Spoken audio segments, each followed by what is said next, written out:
reason I wrote this book is I was a missionary, and we were working overseas, and I was preparing for a Bible study with some other colleagues of mine. We were feeling burnt out. We were giving to other people, and we felt like our own spiritual life was going dry. So I was preparing for this study, and as I was doing it, the author of the study kept talking, I just love the Lord, I just love the Lord. And it was driving me crazy. And I don't know what it was. I was wondering, like, is it her or is it the content? And I couldn't quite figure it out. Normally I really enjoy this author, but as I kept reading it, I started cringing. And all of a sudden I started wondering, like, when was the last time I said I love God? Couldn't remember, and it was kind of a rude awakening because as a missionary I should say it a lot and I should feel it. And then as I started thinking that, I'm like, do I feel it? And then do I even love God? And what does it mean to love God? And I began to question, how do I love God? Because a lot of natural disasters have been happening and a lot of horrible things in the world happening. Like, how can I love God like that? And then all of a sudden, as I start thinking, I'm like, oh my gosh, I don't love God. I don't love God. Oh my gosh, I don't love God. And then I felt like someone had sucker punched me, and I'm like, I couldn't breathe. My heart rate increased, and it was I had this fear, like, am I losing my faith? Am I walking away from God? And I didn't know how to respond to that. Well, then I had a 3-month-old, and he started crying, and then that shocked me out of my little episode, and I went back about my day. And but later that afternoon, I had the Bible study with my colleagues, and when we got to that same point in study again, my heart rate started increasing, and I was sitting still on the floor, and I didn't know what was going on, and part of me was like, oh my gosh, does God want me to share this?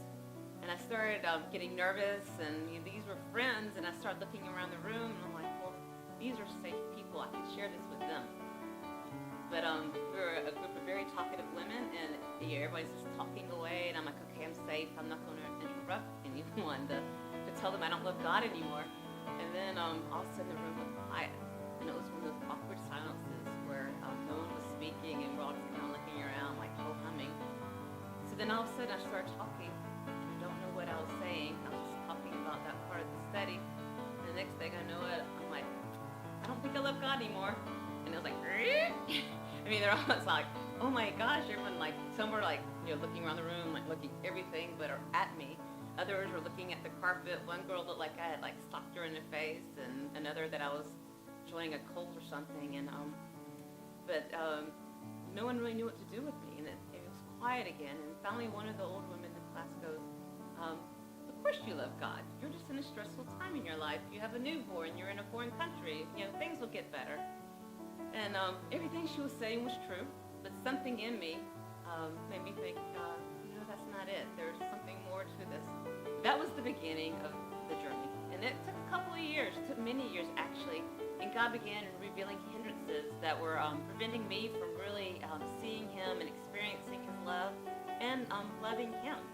It was stuff like the natural disasters. Why would, if God really loves me, why would He allow this to happen?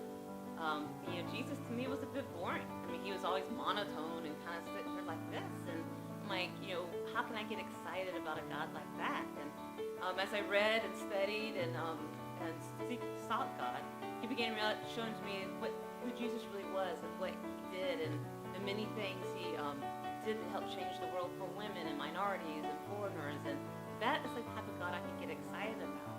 I mean, my life is so busy, it's hard to really invest in love when you're busy doing good, when all God really wants you to do is sit down, commune with Him, and then He'll show you what to invest in.